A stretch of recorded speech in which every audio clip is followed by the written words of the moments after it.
아멘. 오늘 하나님 저희 교회 주신 말씀입니다. 사도행전 2장 37절로 41절까지 말씀입니다.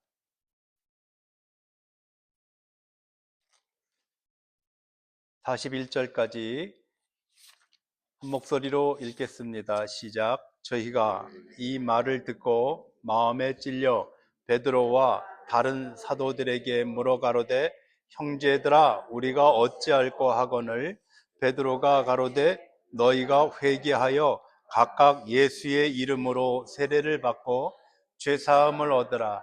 그리하면 성령을 선물로 받으리니 이 약속은 너희와 너희 자녀와 모든 먼데 사람 곧 우리 주 하나님이 얼마든지 부르시는 자들에게 하신 것이라 하고 또 여러 말로 확증하여 권하여 가로되 너희가 이 패역한 세대에서 구원을 받으라 하니 이 말을 받은 사람들은 세례를 받음에 그날의 제자의 수가 3천이 더하더라.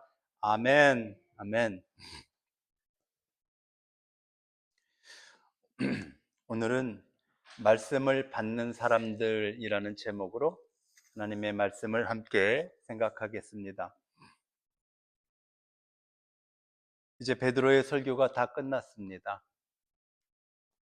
베드로의 오순절 설교는 듣고 보니 단순한 설교 한 편이 아니었습니다. 그것은 죄와 어둠 속에서 깊게 잠들어 있는 이 세상을 향해서 불어대는 비상 사이렌 소리였습니다.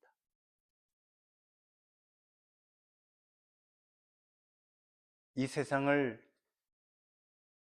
깨우는 비상 사이렌 소리. 그때까지 세상은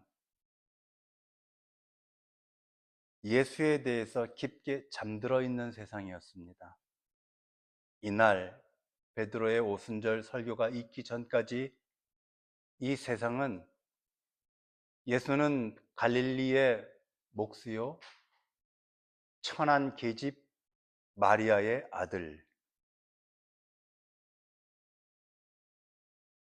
이단 사상을 전하는 떠돌이 전도자, 하나님을 왜곡하고 그래서 죽어 마땅한 인간, 그것이 이 세상이 예수 그리스도를 기억하고 있는 죄와 어둠 속에 잠든 세상이었었는데 하나님께서는 베드로를 통해서 이 세상의 비상 사이렌을 울렸습니다. 아니다. 예수가 하나님이시요 예수가 메시아 구원자시다. 이 천지를 개벽하는 거, 땅과 하늘을 뒤집어 버리는 거, 바로 이날 이 베드로의 사도행전 2장에서의 설교가 바로 온 세상, 온 기독교의 한 획을 긋는 위대한 선포였어요. 그날 그 베드로가 울려대는 비상 사이렌 소리를 듣고 3,000명이 깊은 잠으로부터 빠져나왔습니다. 죽느냐, 사느냐, 살려면 어디로 피신을 해야 하는가 하는 이 비상 사이렌 소리를 듣고 3,000명이 피신해 나왔습니다. 그들이 베드로에게 그렇게 붙들고 애원하죠. 형제들이여, 그러면 우리가 어찌할꼬? 어떻게 해야 하면 우리가 살 수 있겠느냐? 이 소리였습니다. 베드로는 그들에게 세 가지를 말해줍니다. 오늘은 저와 여러분이 베드로가 그들에게 제시한 이 세 가지를 가지고 본문의 말씀을 생각해 보려고 하는데 첫 번째는 회개하라 였습니다. 두 번째는 성령을 선물로 받아라. 였습니다. 세 번째는 말씀을 받아들이라. 첫 번째는 뭐요? 회개하라. 두 번째는 뭐요? 성령을 선물로 받으라. 세 번째는 뭐요? 말씀을 받아들이라. 받아들이라. 이 세 가지가 무슨 길이라고요? 살 길이라는 거예요. 이 세 가지만이 살 길이라는 거예요.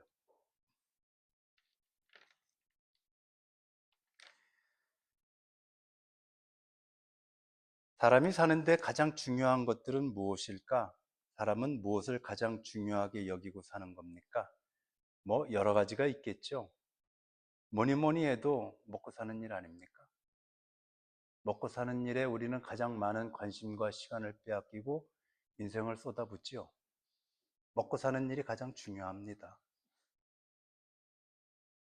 얼마나 중요한지 먹고 사는 일에 있어서의 고통과 고달픈 거 그건 뭐 당연한 걸로 알고 감수하죠.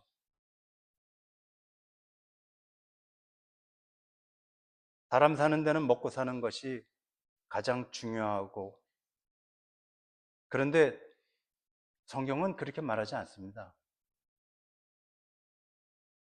성경은 한 번도 우리들에게 먹고 사는 일이 가장 중요한 거라고 말한 적이 없습니다.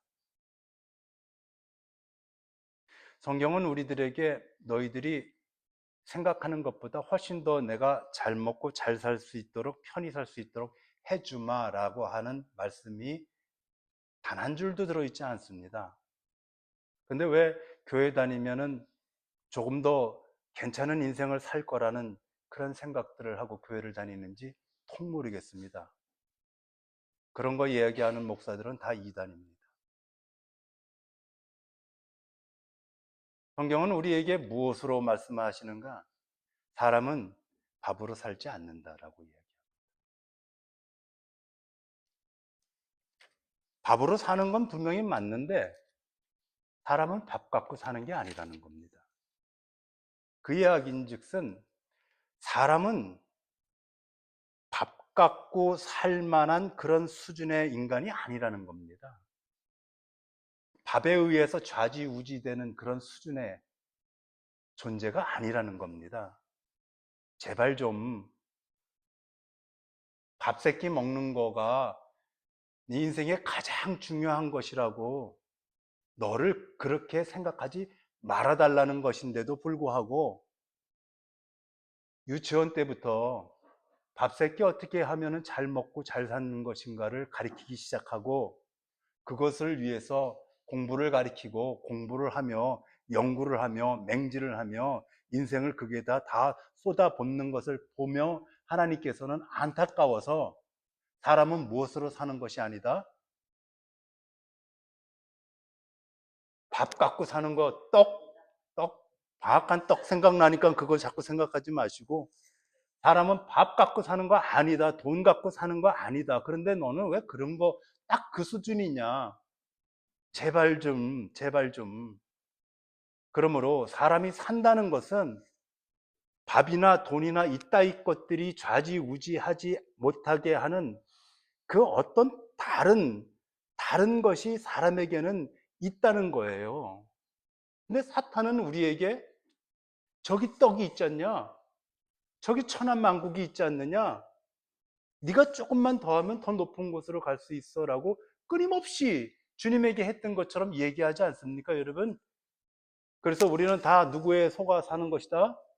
사탄의 속아 사는 겁니다.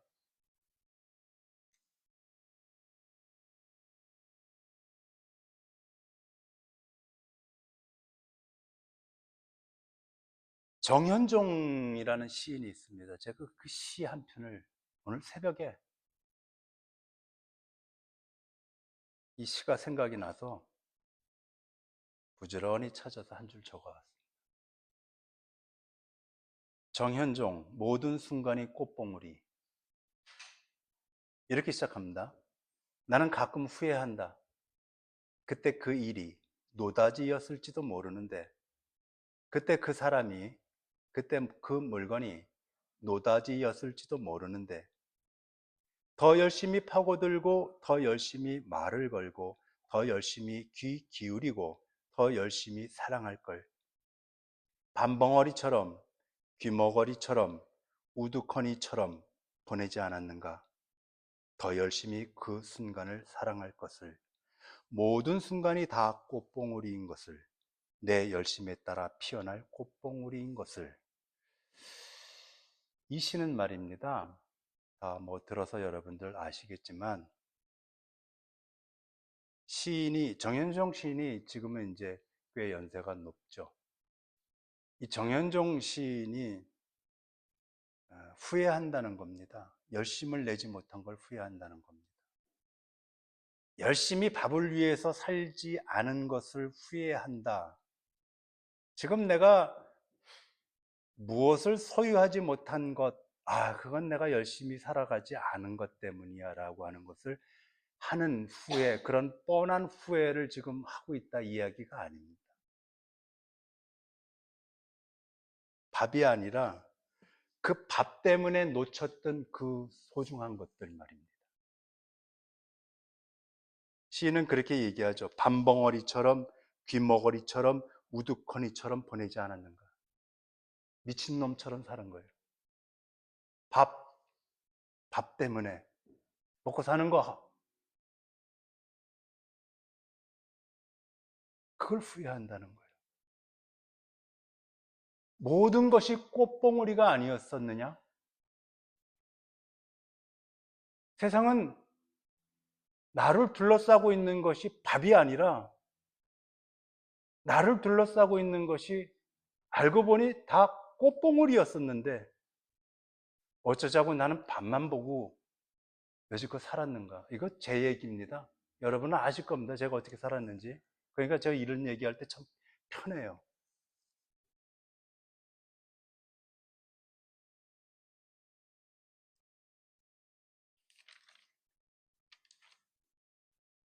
베드로의 오순절 설교를 듣고 그 사이렌 소리를 듣고 3천 명이 이불 속에서 나왔어요. 그들이 지금 뭐라고 얘기합니까? 형제들이여, 우리가 어찌할 거? 우리는 어떻게 하면 삽니까? 이 이야기는 교회 다녀야 되는 겁니까? 예수 믿어야 되는 겁니까? 나 이제부터 신앙생활 하겠습니다.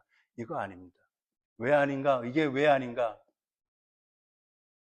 이 세상은 우리가 다 아는 것처럼 교회 다니느냐 안 다니느냐, 예수 믿느냐 안 믿느냐 하는 것 말고도 얼마나 복잡하고 다양한 수많은 것들로 있습니까? 세상은 그렇게 간단치가 않지 않습니까? 교회 다닌다, 안 다닌다, 믿냐, 안 믿냐, 이런 걸로 재단해서 말할 수가 없어요, 세상은. 그러므로 이들이 말하는, 나 어떻게 살아야 되겠느냐? 어떻게 하면 살 수 있겠습니까? 이 이야기인 즉슨, 내가 예수 믿을까요? 안 믿을까요? 이런 뻔한 이야기가 아니라, 나는 어떻게 하면 사람답게 사는 겁니까? 하는 거예요. 나는 어떻게 하면 나에게 주어진 마지막 인생의 시간들을 지금과 같이 다르게 살 수 있는 겁니까? 아니, 사는 말이 왜 이렇게 꼬여? 사는 방법 좀 가르쳐 주십시오.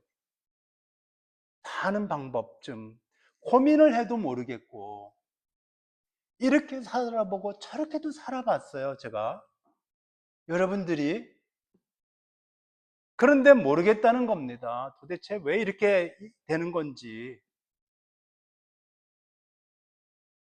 그래서 물어보는 겁니다. 기독교는 교회 다녀라, 안 다녀라, 다니지 말아라, 다녀야 된다라고 하는 것만 이야기하는 것이 아니라는 거예요. 기독교는 우리가 어떻게 하면 밥 말고 다른 것으로 살 수 있는가를 말하는 것이라는 거죠. 그래서 지금 그 얘기 하는 거예요. 베드로가 첫 번째 뭐라고요? 회개하라 그랬어요. 회개, 여기서의 그 회개는 우리가 흔히 입에 달고 있는 그런 회개 아니에요. 이 회개는 반성이나 지난 날을 후회한다든가 참회한다든가 이런 거 아니라요. 메타노니아. 베드로는 원어로 메타노니아라고 얘기했어요. 메타노니아. 메타는 생각, 사고. 내가 뿌리채 애들 때부터 갖고 있는 나의 정체성, 사고, 생각. 노니아 180도 전환. 그러므로 합쳐서 말하면 생각을 180도로 바꾸는 거예요. 뒤집는 거야. 이게 회개라 그래요? 베드로는 지금 말해요. 어떻게 하면 살 수 있겠습니까? 메타노니아 180도 바꿔.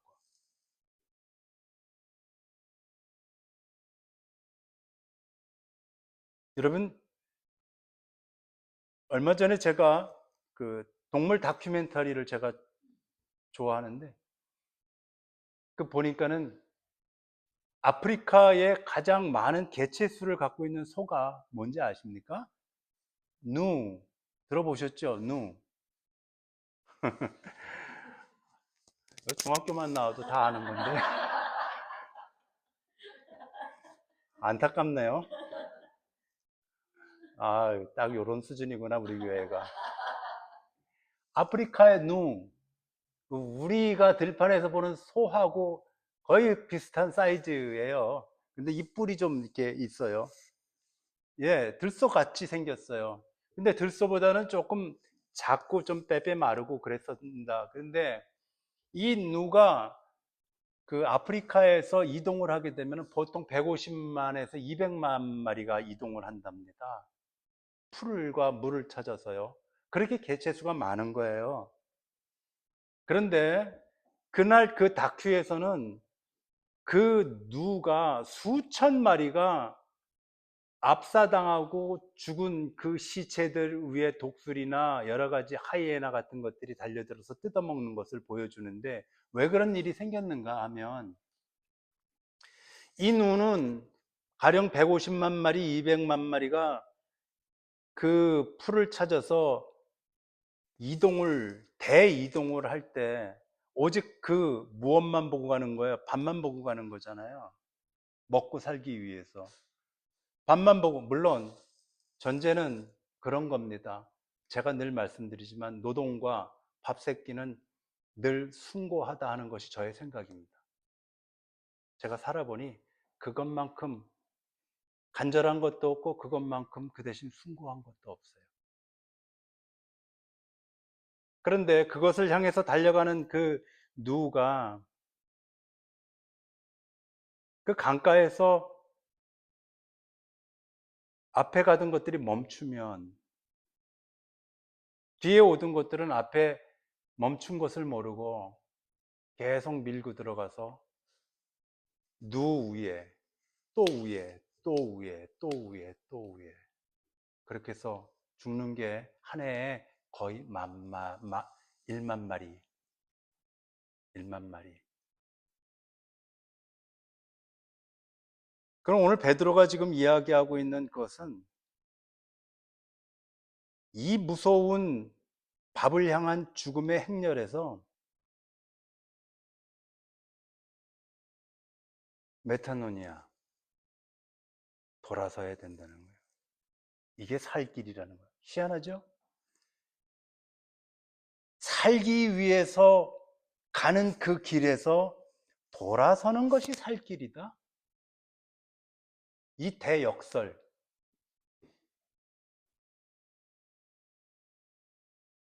이론인가? 이론인가? 지금 베드로는 이론인가? 먹고 사는 것이 얼마나 중요한지 모르고 목사님 그런 소리 하시는 거예요?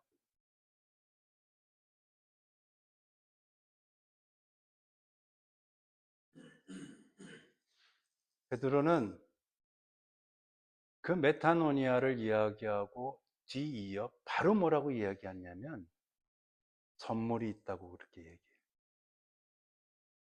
이게 참 중요합니다. 회개하라.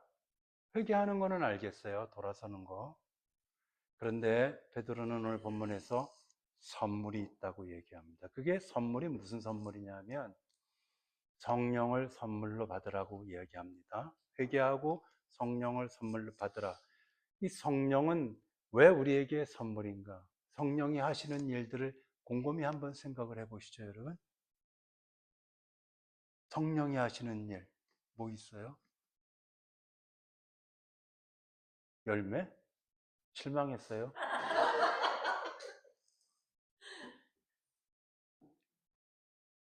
성령의 인도하심. 그래요, 성령의 열매라고 치자고요.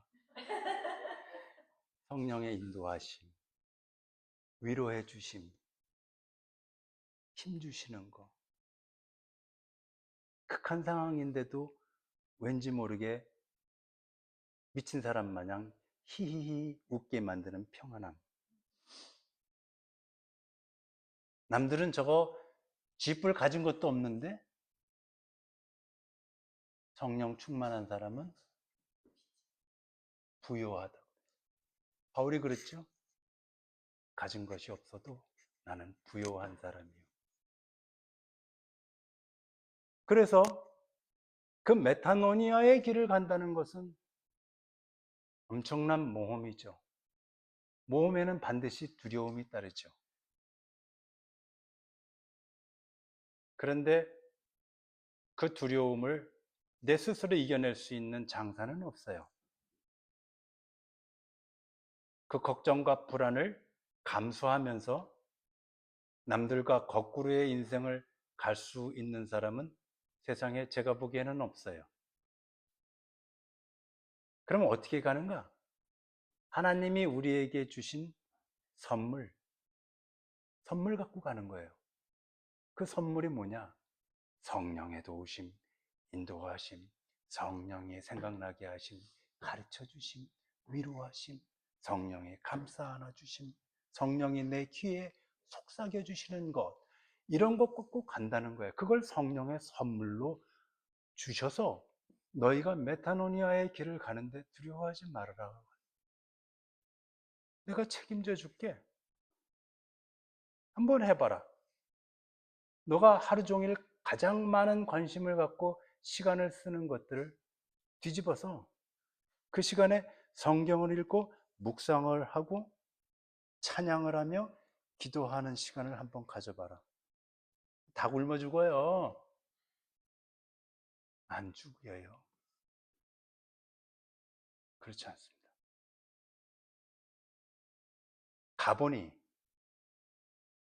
가보니 그렇지 않습니다. 제가 가보니 그렇지 않습니다. 저는 반드시 믿는 게 있어요, 여러분. 오병이어를 믿어요. 요만한 것 같고 한없이 배부른 그 들판의 기적을 저는 믿어요.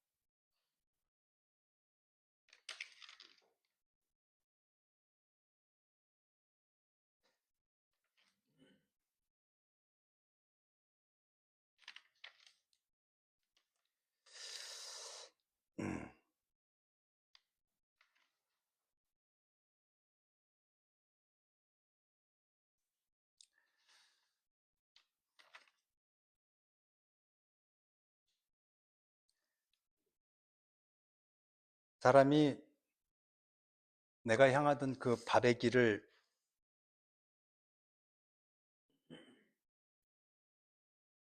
벗어나서 하나님을 바라볼 때 우리에게 어떤 일들이 일어나는가?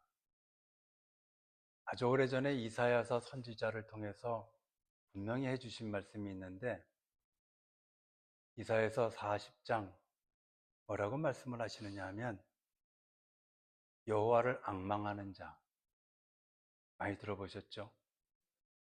앙망이라고 하는 것은 바라본다는 우리말을 한자로 이야기해 놓은 것이지만은 원래의 뜻은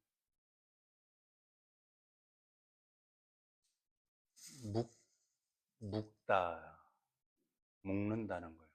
그래서 여호와를 앙망한다는 것은 여호와와 나를 하나의 줄로 묶어버린다는 거예요. 상상이 되시죠? 내가 묶여 있으면 이제부터는 내가 가고자 하는 길로 가는 게 아니라 여호와께서 가시는 대로 나는 묶인 자가 되어서 함께 묶여서 가는 거예요. 이게 앙망이에요. 여호와를 바라본다는 거예요. 이 말은 조금 전에 말씀드린 그 메타노니아와 같이 연결되어 있는 말이겠죠. 하나님은 밥을 향해서 걸어가지 않으셔요. 예수님도 밥을 향해서 걸어가지 않으셨어요. 모든 사람들이 이거다라고 가는 그 길 위에서 아니다, 이것이 아니고 저것이 진리다, 내가 길이다, 내가 생명이다라고 거꾸로 말씀하시고 가셨어요. 그래서 십자가에 못 박혀 죽었어요. 여호와를 앙망하는 자는 새 힘을 얻으리니. 이거 중요해요. 새 힘. 우리가 알고 있는 그런 뻔한 힘 말고 말입니다. 우리가 알고 있는 그런 뻔한 능력, 활기, 뭐 도우심, 인간이 알고 있는 그런 뻔한 것들 말고 말입니다. 네가 여지껏 한 번도 경험해 보지 못한 새로운 능력, 새 힘 말입니다. 새 힘을 준다 그랬어요. 여호와를 앙망하는 자는 새 힘을 주리니, 그 힘은 어떤 것이냐면은 그가 독수리가 날개를 치며 올라감 같을 것이요. 독수리가 날개치며 올라가는 거 보셨어요? 네, 저는 아주 많이 보았는데, 전방에 있는 높은 산을 올라갔을 때 등산을 하면은, 정상에 가면은 겨울에 말입니다. 저쪽 철원 쪽에서 날아다니는 독수리가 그 산 주변을 도는데, 정말로 제가 정상에 있으면은 제 정상 발 밑으로 수십 마리 또는 더 이상의 그 독수리들이 날개를 치면서 올라가고 내려가고 빙빙 도는 것을 보는데 장관이었어요. 그때 제가 느꼈던 것은, 와, 누구도 함부로 할 수 없는 존재들이구나, 저것들은. 그 크기와 그 위엄과 그 파워가 넘볼 수 없는 것들이에요. 새가 아니에요.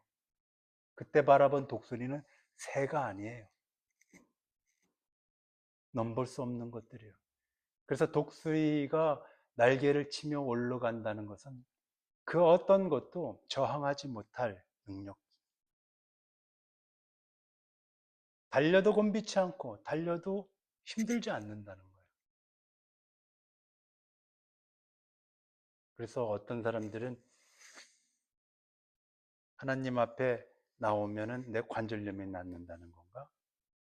그런 거 아니라 인생은 고달프죠. 저는 인생은 고달픈 것이 답입니다. 이건 제 소리가 아니에요. 창세기 3장에는 하나님께서 우리에게 그렇게 말씀하셨어요. 너희가 뭐라고요? 수고해야 먹는다 그랬어요. 그 수고는 적당한 노력이 아니에요. 이러다 죽겠다 싶을 만큼 과도한 노력을 해야 간신히 는 밥 세 끼 먹게 되어 있어요. 이거 하나님이 만들어 놓으신 설계도예요. 죄 때문에 그렇죠. 그리고 또 뭐라 그러셔요? 엉겅퀴와 가시덤불을 낼 것이다.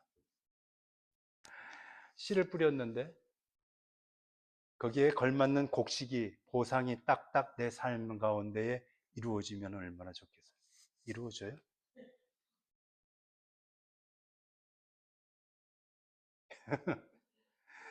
10개 심으면은 10개만 나오면은, 그런데 10개 심어서 하나가 안 나오고 어느 때는 그냥 다 10개가 다 쭉정이로 나타날 때가 있죠. 그렇다는 거예요. 그래서 인생은 고달픈 것이 답이다는 거예요. 고달퍼요. 이게 이상한 게 아닙니다. 이 고달픈 인생길을 가기 위해서는 반드시 필요한 것이 있는데, 여호와를 앙망하는 거야. 여호와를 앙망했을 때 하나님께서 우리에게 그와 같은 능력과 힘을 주신다는 거예요. 그것 없이는 이 세상에 팍팍한 인생길을 걸어갈 수 없다요. 그래서 매일같이 인상 쓰고 살 수밖에 없어요. 매일같이 가슴에, 마음에는 고민거리가 가득한 거예요. 답은 뭐냐? 현실 문제 해결이냐? 그거 해결 안 될 수 있습니다.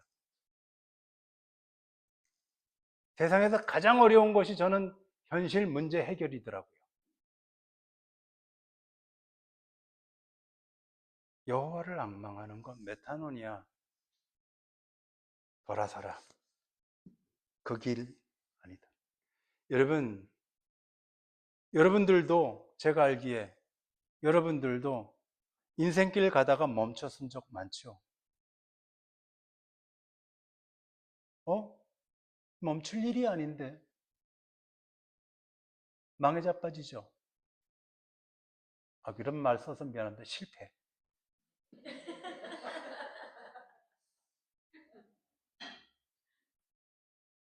병들죠.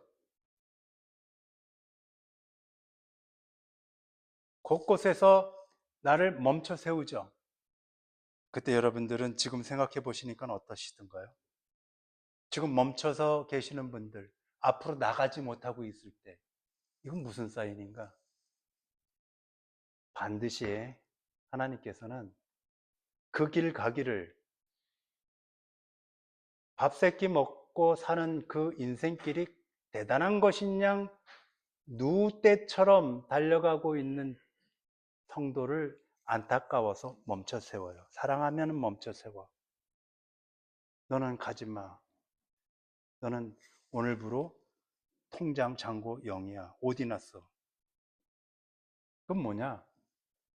돌아서라는 신호예요. 앞으로 나갈 수 없을 때 하나님은 우리에게 돌아서라는 신호예요. 그렇게 해서 강제로 돌아서서 여기까지 오신 분들이 이 자리에 대부분일 거예요. 아닌데? 그래요? 정용민이는 그날 그때 멈춰 세우지 않았으면 길길이 날뛰었을 겁니다. 저 돈 많았을 거예요. 그럼 뭐 합니까?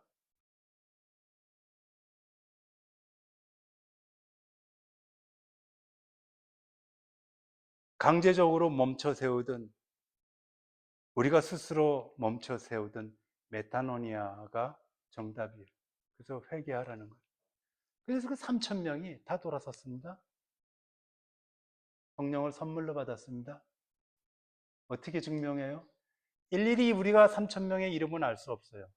그런데 말입니다. 이제 사도행전을 보면 아시겠지만 예루살렘에 이것이 예루살렘에 있는 교회가 되는데 정확하게 말하면 교회들이 됩니다. 예루살렘에는 5명, 10명, 많아야 20명 정도가 되는 가정교회들이 아주 많이 있었어요.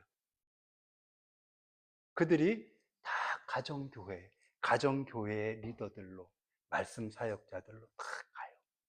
그리고 이때에 천하만국에서 많은 사람들이, 이민 간 사람들이 오순절날을 기념하기 위해서 오지 않았습니까? 이들이 다시 다 자기네들 사는 곳으로 가서 그곳에서 복음의 씨앗들이 됩니다. 그래서 바울이 빌립보 교회에 아무도 없을 때 도착했을 때 강가에서 루디아를 비롯한 여인들이 기도하고 있었죠. 유럽이었어요. 예루살렘이 아닌 유럽에. 그들은 언제 어떻게 이 복음을 듣고 복음을 어떻게 잘 이해하고 있지 못했기 때문에 그저 기도하면 되는가 보다 싶어서 기도 모임을 하고 있었던 것을 하나님께서 연결시켜 주셨는데 학자들은 그들 모두가 유럽에 흩어진 그들 모두가 이들 3천 명이라고 말해요. 그러면 그들이 그날 아이고 우리가 십자가에 예수 못 박은 거 잘못이야. 그렇게 그런 반성과 후회로 회개를 했느냐? 아니, 메타노니아. 그들은요, 그리스도인답게 성도로 살았습니다. 이 악물고, 이 악물고. 여러 가지의 삶의 방식, 자기네들이 걸어가던 삶의 방식으로부터 돌아섰을 겁니다. 그렇지 않으면 안 돼요, 이거. 그렇지 않으면 안 됩니다. 결판이 안 나요. 어정쩡한 상태로 스텝을 밟으면 결판 안 난다. 제 설교가 오늘 좀 강한가? 한 주간 제가 이 말씀을 준비하면서 조금만 컴다운해라, 강하게. 너도 하지 못하는 거 괜히 하는 척하고 막 그렇게 푸시푸시 하지 말아라. 그런 것이 오늘 아침까지도 저의 마음이었는데 이게 많이 낮춘 겁니다. 네. 오케이. 그 다음에 오늘 마지막 본문입니다.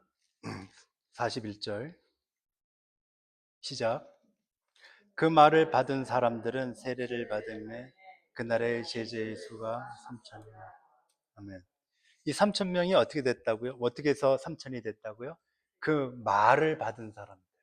뭐 베드로가 지금까지 이야기한 모든 것들을 말씀을 받아들인 사람들. 그 오늘 설교의 제목이 말씀을 받는 사람들입니다. 이 사람들은 그냥 그렇게 된 게 아니라 베드로가 지난 우리 교회가 몇 주 동안 살펴보았었던 그 모든 말씀들이 있지 않습니까? 그 비상 사이렌 소리를 이들이 말씀으로 다 받아들였어요. 받아들인 사람들이 3천이에요. 상당히 많은 것 아닙니까? 그런데 여러분, 역으로 한번 또 생각을 해볼 필요도 있어요. 120명이 오순절 마가다락방에 모였을 때 이런 얘기 한번 나눴었죠. 예수의 부활하신 모습을 40일 동안 500여 형제들과 그 밖에 제자들과 등등등 따지고 나면은 수 500명이 훨씬 넘는 사람들이 예수의 부활하신 모습을 직접 눈으로 보고 경험했단 말이에요. 근데 120명이 모였으니까 빼기 120회니까 야 그거 뭐 한 400명 정도, 500명 정도 다 어디 간 거냐? 그렇죠? 그 본 사람 중에서 어떻게 120명만 오고 나머지 그 수많은 사람들은 그럼 보고도 안 왔다는 얘기가 되는 거지 않습니까? 학자들은 오순절날 유대인의 이 최대 명절 오순절 이 기간이 되게 되면은 보통 한 달 전서부터 이 예루살렘으로 온 나라 백성들이 모이고 저 먼 나라에 이민 간 사람들도 다 모여서 이 예루살렘의 인구가 보통 한 4천 명 정도 이렇게 됐다고 하는데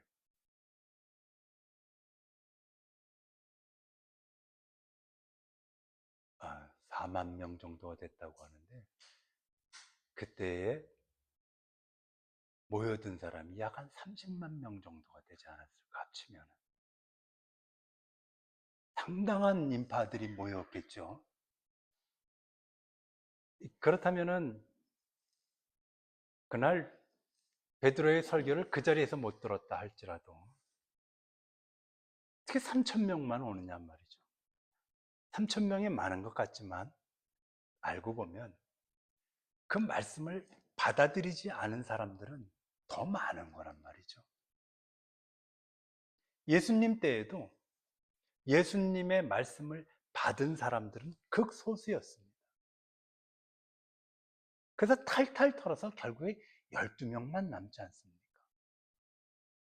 그런데 오늘 3,000명만 남았어요.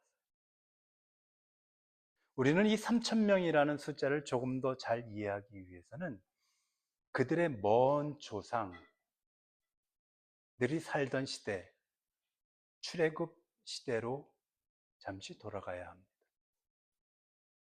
출애굽을 한 백성들이 광야에 도착했을 때 하나님께서 모세를 시내산으로 불러 올리십니다. 5번 불러 올리셨어요. 불러 올리셨을 때 하나님께서는 그에게 십계명을 주시죠. 성경은 분명히 그렇게 말씀하십니다. 하나님께서 돌판을 제작하시고 그 돌판 위에 말씀도 손수 기록하셨다고 말합니다. 모세는 그 돌판을 받기 위해서 주야로 금식하며 기도하며 40일을 시내산 정상에서 하나님 앞에 꿇어 있었습니다. 모세가 그 돌판, 즉 하나님의 말씀을 들고 시내산에서 내려와 보니 산 아래에 있는 백성들이 과간이었습니다.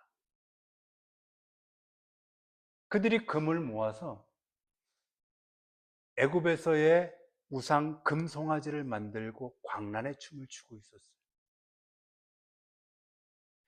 그들에게는 금송아지가 살 길이었어요.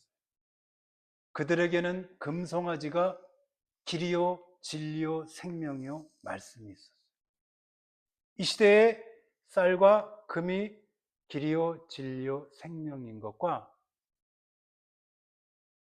그 산아래에 있었던 백성들과 다르지 않아요.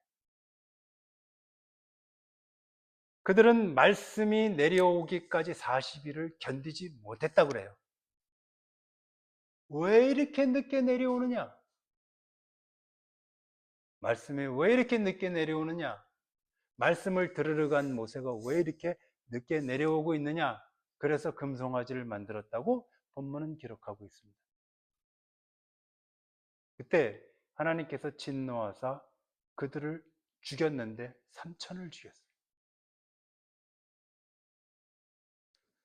죽은 자 3천과 오늘 오순절에서 살아난 자 3천, 동일한 3천.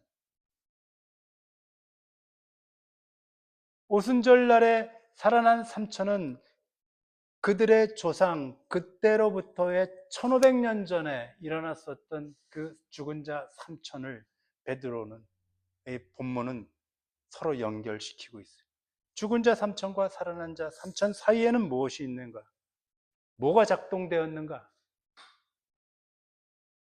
말씀을 받아들이는 자와 말씀을 받아들이지 않는 자, 이것뿐이에요. 이것이 갈랐어요.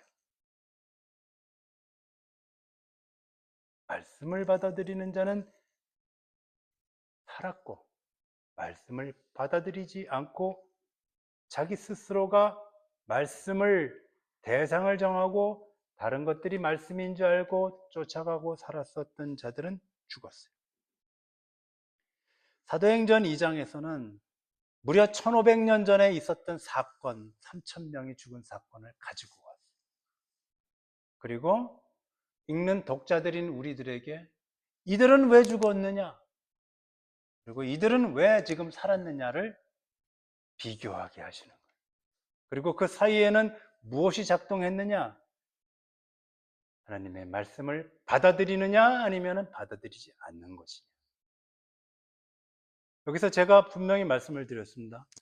받아들이는 것. 그냥 교회 나오는 거 말고, 교회 등록하는 거 말고, 말씀을 받아들이는 것 말입니다. 소에는 위가 4개가 있습니다. 그래서 소는 한 번 먹은 풀 여물을 1위, 2위, 3위, 4위 또 다시 되새김질을 해서 또 씹고 또 씹고 또 씹고 해서 마지막 위로 보내죠.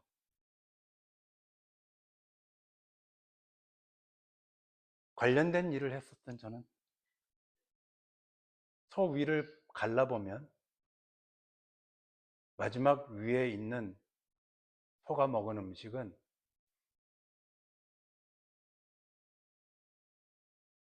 흰죽에 우유를 탄 것처럼 아주 고운 죽으로 되어 있습니다. 하얗고. 아, 이게 풀이었나?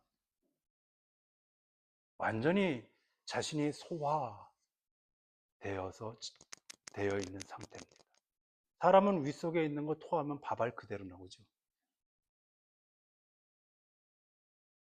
소는 그렇지 않고 합니다.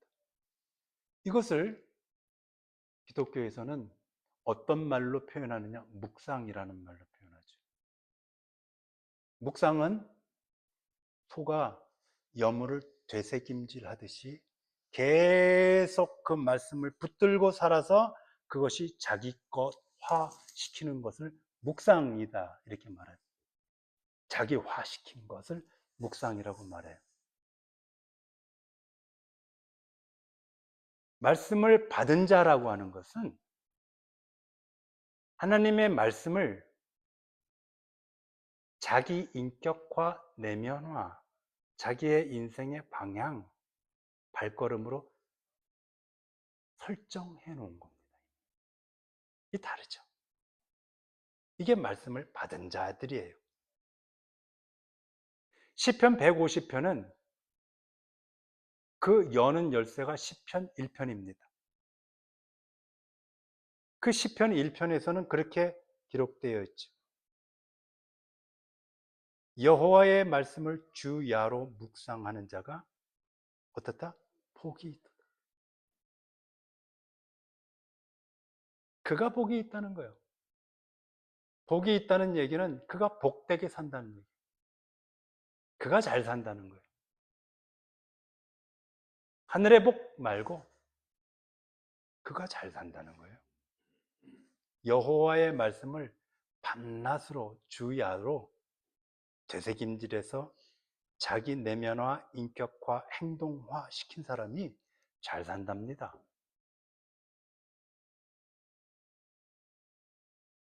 말씀을 정말로 겸허하게 받아들여서 내 삶의 복으로 삼을 수 있는 교회가 되기를 이 시간에 축복해 드립니다. 기도드리겠습니다. 거룩하신 하나님, 하루하루를 살아가는 일상의 삶은 때로로 버겁고 힘이 드는데 세상 사람들이 가는 그 흔한 인생길이 아니라 반대로 걸어가는 성도의 길은 더욱더 낯설고 두렵고 힘이 들까 걱정이 됩니다. 그러나 하나님이 주시는 선물 성령의 도우심과 인도와 위로하심을 날마다 경험하면서 우리들에게 주어진 성도의 길, 메타노니아의 길을 끝까지 걸어가게 해주십시오. 우리들에게 독수리의 날개를 달아주시고 달리고 걸어도 지치지 않을 힘을 선물로 주시는 하나님이 계심을 굳게 믿고 살아가게 해주십시오. 하나님의 말씀을 받는 자와 받아들이지 않는 자들의 결과는 생명과 죽음이라는 것을 배웠습니다. 죽은 자 삼천이 아니라 산 자 삼천 속에서 살아가기를 원합니다. 우리 교회가 말씀으로부터 떠나지 않게 해주십시오. 주님이 말씀하시면 한 걸음 걸어가고 주님이 말씀하시지 않으면 가던 길을 멈춰서서 주님 말씀 받을 때까지 고요히 기다리며 내 인생의 방향을 바꾸게 해주십시오. 감사드리며 말씀이신 예수님의 이름으로 기도드렸습니다.